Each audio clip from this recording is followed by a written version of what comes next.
Good day, radio listeners. Welcome to this week's edition of the Pure Sex Radio broadcast. We're so glad to have you here with us. My name is Jonathan, and we have a real special guest with us on the phone today, Shannon Ethridge. So, Shannon, thanks for being part of the program today.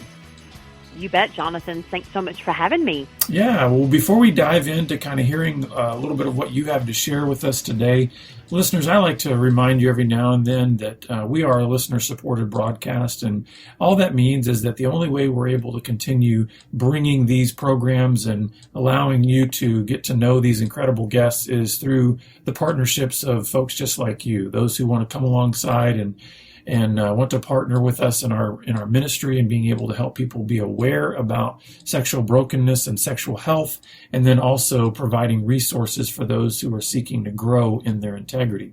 So if you'd like to come alongside and partner with our ministry, simply go to puresexradio.com and click on the donate button, and we will be happy to have you as a partner. Well, Shannon, I want to kind of turn it over to you because I think you have just this wealth of experience and information, much more than we could ever fit into one small, short podcast. But I did want to at least give you an opportunity to kind of introduce yourself to our listeners, maybe share a little bit about who you are and where you've come from, how you've gotten to this place in ministry, and just whatever it may be on your heart that you would like to share with our listeners. Well, thanks so much. Again, I just really appreciate the opportunity, Jonathan. I consider myself an advocate for healthy sexuality and spirituality. I feel like sexuality and spirituality are two sides of the same coin, and that when we can align our sexual values with our spiritual values, it not only brings integrity into our lives, it also brings great joy and peace. But when our sexual values and our spiritual values are out of whack from one another, that's what ushers in compromise and anxiety and low self-esteem. And so I'm a life and relationship coach. That's what I do is I work with people in regards to their relationships, their marriage, their sexual issues and hang-ups and fantasies, fetishes, all that jazz. And I think that the thing that I have probably learned the most over the past 20 years of doing this ministry is that female sexuality in particular is basically one big pendulum swing. Sometimes women swing too far to the left. They act out and they do things that they never in a million years thought that they would do, such as, looking at porn or engaging in interacting with someone over the internet that they don't even know, or having that office affair or the sexual relationship with the guy from church or whatever. They find themselves again in a place that they just never realized that they could be. And low self-esteem really sets in. Or she sometimes finds herself in the opposite season where she just feels totally sexually shut down. I've already met with two women just this morning who that's the camp that they're in. That they just feel as if I can't even stand to look at my husband. I don't like it when he touches me. I don't want to have sex. I just feel like it's my marital duty, not my marital delight. And so whether a woman is swinging too far to the left and acting out, or whether she's swinging too far to the right and shutting down, my goal is to help women find a healthy balance in the middle where they're interested and motivated sex partners once again, but only with their husbands, not with anybody else. And so I've been leading these 4-day Women at the Well workshops in my home for the past several years, and we're a small group of 8 to 10 women who are totally strangers to each other. I mean, they come in, we make sure we look at where each person is coming from, and we make sure that nobody's going to know each other so that they will feel safe taking off their mask and being real, because they're not going to run into these people at church or in the grocery store the following week. And they kind of rewind the tape and they look at their entire life. And kind of the analogy that I use is that if you were to pick up a book and go straight to chapter 29, well, it's not going to make sense to you, and you certainly don't know what the rest of the book is going to mean. Right. You have to rewind the tape and look at chapters 1 through 28 to make sense of chapter 29. So I have them look at some of their earliest childhood messages, some of their earliest experiences, the emotions that were resident in their soul throughout the time that they were growing up, and how those have carried on into their adult life, and to look at why am I acting out, or why am I shutting down? Because until they get to the root of why they're doing what they're doing, they stand a great chance of continuing that pattern over and over and over again. Mm-hmm. Now, when you talk about this pendulum swing, I think that's kind of fascinating, and I'd like to explore that a little bit more because, it's interesting. You talk about how there can be, some women can swing in one direction of becoming shut down sexually, and a lot of times then that also means emotionally. And then the other part is they can just become hyperactive and really just go off the deep end. Have you found that there are any particular factors that are most maybe common that you see in women that go either direction? In other words, are there things that sometimes you can tell, oh, this person that maybe has had either this kind of a background or these kinds of factors in their life are generally going to be the group that goes and shuts down, versus, these folks that have this in their background and some of these kind of things are generally the ones that go hyperactive? Or is it just not that clear? Well, I say that sexuality is as unique as our fingerprint. Each individual is different, but there are obviously some patterns that are similar, because no temptation seizes us but what is common. And so I can always look at their family of origin and ask questions about, tell me about your relationship with your father, or tell me about your relationship with your mother. That usually yields a lot of clues. And so oftentimes women, when they do look for love in all the wrong places, they're looking for a father figure. They're looking to replace that connection and that security that they didn't have with their own earthly fathers. Or there are women who they get involved in same-sex relationships, and they're confused and bewildered, thinking, oh, but I thought homosexuality was so wrong based on my own upbringing and my understanding of Scripture, yet here I am in this lesbian affair. Well, oftentimes when you look at their relationship with their mother, you can see that there was some significant brokenness and disconnection there, and oftentimes it's an attempt to medicate that very pain with the attention and affection of a woman, often a woman older than them. And so looking at family and childhood wounds, that is the most important thing that I think that we can do. Because again, you have to look at the first few chapters working up to where they are now before you can ever help them make sense of why they're doing what they're doing and what wound are they trying to medicate. And not a lot of people, there are some people who they may look to gambling, they may look to drugs, they may look to alcohol, they may look to food, but I think that sex is probably the most common one that people look to, because it creates a sense of euphoria like nothing else. I mean, yeah, it feels good to eat a whole sleeve of Thin Mints or half a tub of ice cream, but there is something that is so euphoric about orgasm and about sexual intimacy with someone that I think that sex is probably the direction that broken people turn to most, wouldn't you say?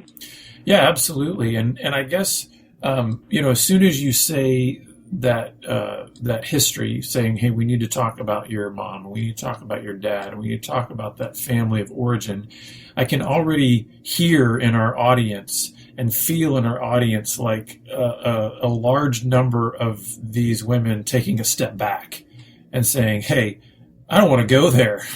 I don't want to go there. And so I was that girl at 27 years old. I'm not here to talk about my father. Right. Next question. And so, and that was exactly what I needed to talk about. And so how do you, because obviously there's a real gentleness that's needed in order to be able to in some ways kind of invite a woman into that space. How do you help a woman? How can a woman bridge that huge chasm that she's tried to develop to her past and say, listen, I've left the past in the past. Why does this need to have anything to do with my lesbian relationship now, or my hyperactive sexuality, or my shutdown sexuality? Why do I need to go there? Well, one of the things that I have found that really helps women is, we're nurturers. That is how God wired us. We are such nurturing human beings. And so when I ask them questions like, if you saw a 4-year-old who was really stressed out, if a 4-year-old knocked on our door right now and was trembling and didn't have an adult with them, and it was obvious that they had been traumatized, what would your response be? And of course, they're like, we would invite them in and we would wrap them up in a blanket and we would hold them and we would talk to them. What's troubling you? What's wrong? And it's like, okay, that's exactly what we're here to do with our hurting 4-year-olds. And I explained to them how we are all hurting little girls trapped in grown women's bodies, and that it's not that we should have gotten over that that's not who we are anymore, that our life is like a snowball rolling downhill. It accumulates over time. And so we're not just 48, we're also 28 and 18 and 8 and 8 months old. And all of these experiences in life build upon one another. And sometimes it really does help to peel back the layers to that season of our life where we felt so out of control. So whether that was 4 years old or 6 years old or 11 years old, if I can help them go back to that season and feel those feelings that she didn't know how to feel, much less express, much less ask for comfort for, if I can help her feel those feelings, then she can heal those wounds, because you can't feel it until you can't heal it until you feel it. And you have to feel it in order to deal with the ramifications of those things. And so here's another analogy for you, Jonathan, to just kind of drive this home. If you were to pick up the newspaper down in San Antonio this morning and the headlines read that a guy had been found to have all these people bound and gagged in the basement of his home, and police did some investigation to find out, who are these people? Do they have anything in common? Why did he choose them in particular? And what they learn is that these are all his wisest teachers in life, junior high, high school, college. And so, of course, you'd be scratching your head going, why would he bind and gag his most wise teachers and stuff them in the basement? Why wouldn't he have them in the living room, sitting at their feet, serving them cookies and tea and just learning all he can from them? But isn't that what we do with our negative emotions? We aren't taught how to feel and process our negative emotions as children. We're told things like, shut up or I'm going to give you something to cry about. You don't have a right to be angry. You're not entitled to an opinion until you're an adult. Those sorts of things. And so we learn to stuff our negative emotions in the basement of our soul. But at some point in our lives, our emotional bills come due, and we have to invite those negative feelings up out of the basement and learn from them, because God has given us anger and fear and sadness and guilt and all these negative emotions. He's given those to us for a reason, and that's to guide us.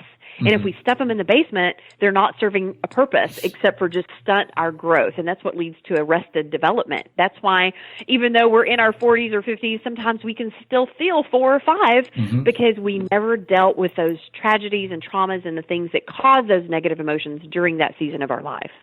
Well, and when you're talking about the kind of the messages that then get imprinted on a young girl, it makes me think of just how damaging the message of porn ends up being, because if so many, we know that statistically, half of the people even in the church are looking at pornography at least once a week. So there's a huge number of families, even church-going families, that are exposed to that pornographic message within their homes. And one of the things that we know from pornography that it teaches is that it teaches this idea of domination, of power, of control, of using, of a commodity rather than relationship. So if you think about that, if a father is, essentially ingesting the lies of pornography, then he is already setting up subconsciously in his mind to see his wife, to see his daughters, to see women as less than. And right. That message definitely then gets conveyed, and you have this sort of generational dysfunction that just gets passed down again and again. And I guess the question I wanted to ask you is, do you see this burden that the women carry that sometimes is so different from the men, because it sort of just funnels down, and then they're sort of the last stop of all of that shame and negative energy and aggression and pain? Absolutely. And I think that that's one of the reasons why so many women have a genuine aversion toward men, even the good men, even the ones that they know are good for them or are good guys and make great husbands and great fathers, that there is just a genuine deep-seated hatred for all men, for girls who were raised in homes where they felt objectified because porn was an issue in the home. And I also want to say that oftentimes, women assume that, porn is a man's issue. But let's be real, 33% of women are now admitting that they regularly access internet pornography. And we often miss the fact that we're actually trying to medicate old pain through looking at porn. For example, one of the ladies that came to one of my first Women at the Well workshops, she was saying how she was there because she was addicted to porn and she was very embarrassed by that. And I asked her point blank, what are the words you put in your search engine? And she was just flabbergasted. Like, she couldn't believe I was being so direct. And I said, that is a very important clue that we need to have in order to help you figure out what is the payoff for you. What are you trying to medicate? And she finally said, well, I'm looking for threesomes. And I said, well, that's one of the most common searches, just so you know. And she said, but it's not like your standard threesome where you're looking for 2 women and a man. She said, I'm looking for 2 men and a woman. And I said, okay, well, I think that there's probably a psychological root to that. Let's explore that. Tell me about your family of origin. And she explained that her parents were stoners and would close themselves up in the master bedroom and get higher than a kite. And it was those times that her big brother would take her into the room that he shared with their little brother and sexually molest her. Mm-hmm. And her only hope for being rescued, if she knew that her parents were too high to know what was going on, even if she screamed, they were on the far other end of the house. She said she would fantasize that her little brother would want into his room and knew that there was a key hidden under the baseboard. And so she early on started fantasizing about another man being, entering the scene for the purpose of rescue. But you can see how that translated into her adult fantasies of being in a threesome with 2 men, but this time, instead of being victimized, she was the victor. This time, instead of it being a painful experience, it was a pleasurable experience. She was in control instead of out of control. And so it was really just medicating her emotional pain of having been sexually abused. And I asked her, have you ever told anybody that you were sexually abused? This group of 8 to 10 women were the first people that she ever shared it with, ever. And so that's been several years ago, and any time that I have talked to Michelle since then, she's still porn free. Like, now that she understands what was driving the search, she knows to take that pain to God or to talk to her counselor about it further, or to deal with it and heal it rather than medicate it with more porn. Mm-hmm.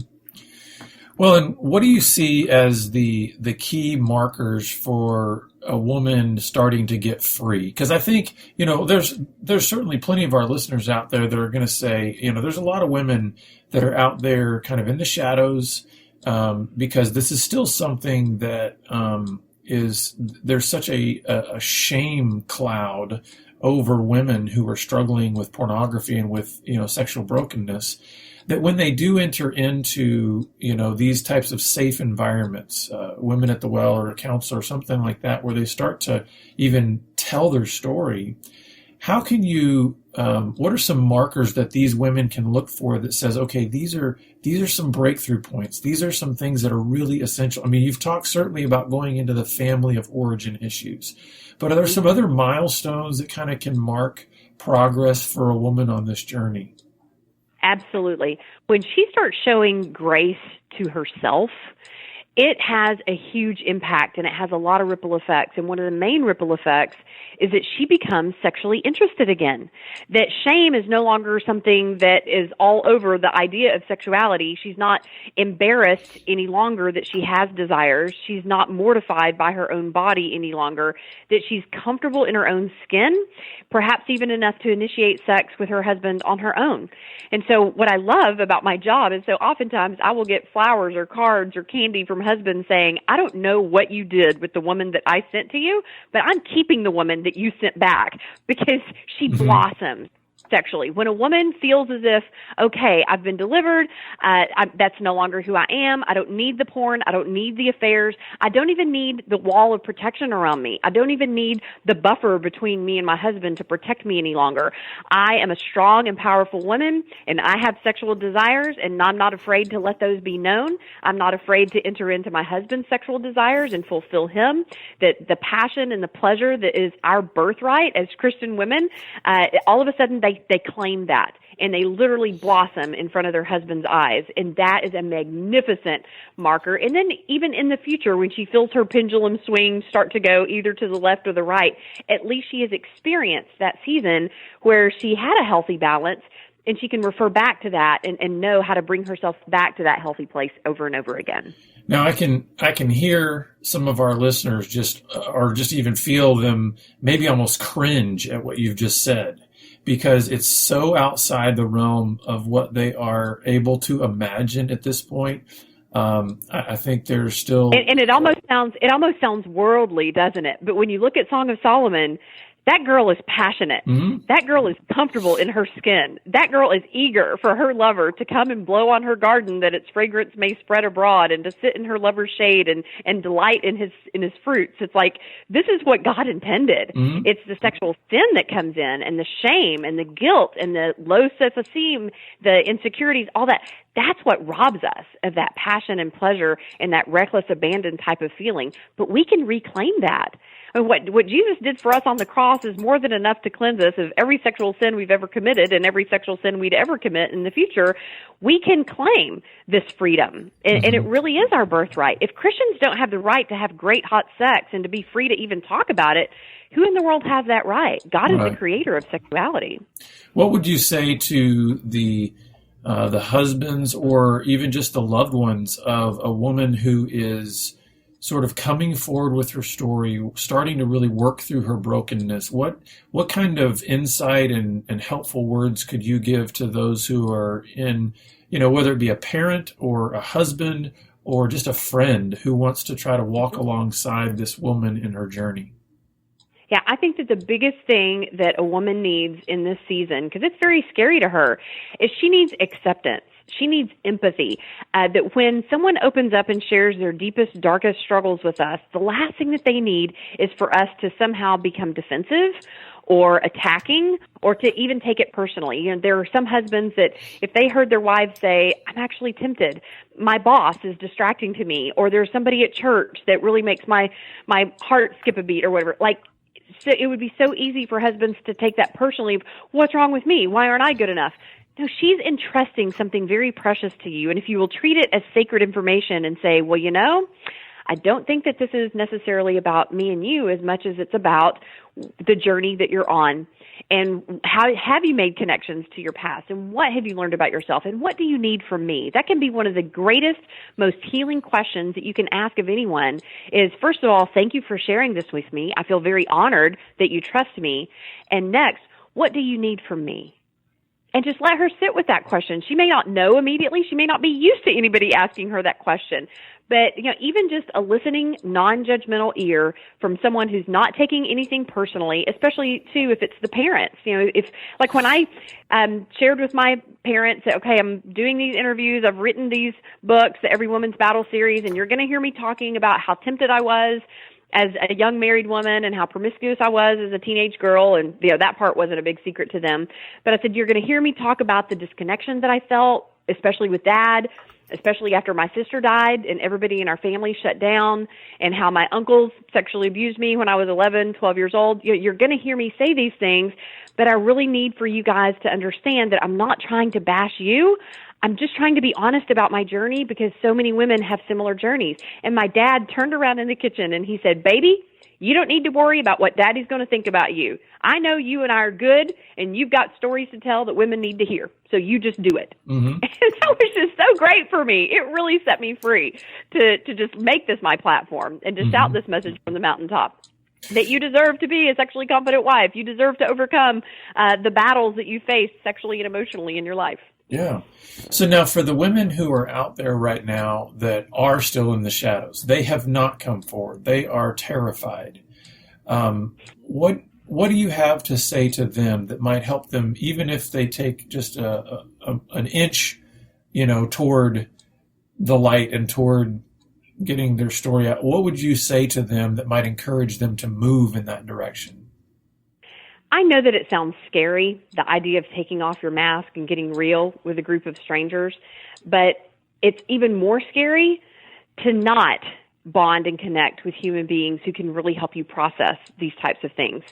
And so the notion of, the Bible says, confess your sin one to another that you may be healed. It doesn't say confess it to the world. So I'm not saying everybody has to make it their platform and write books about it and speak about it.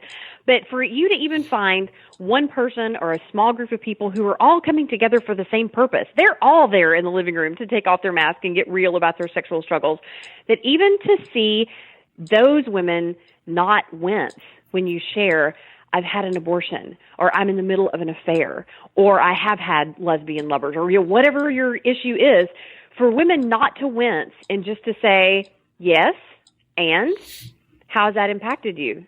And how do you feel about yourself? And where would you like to go from here?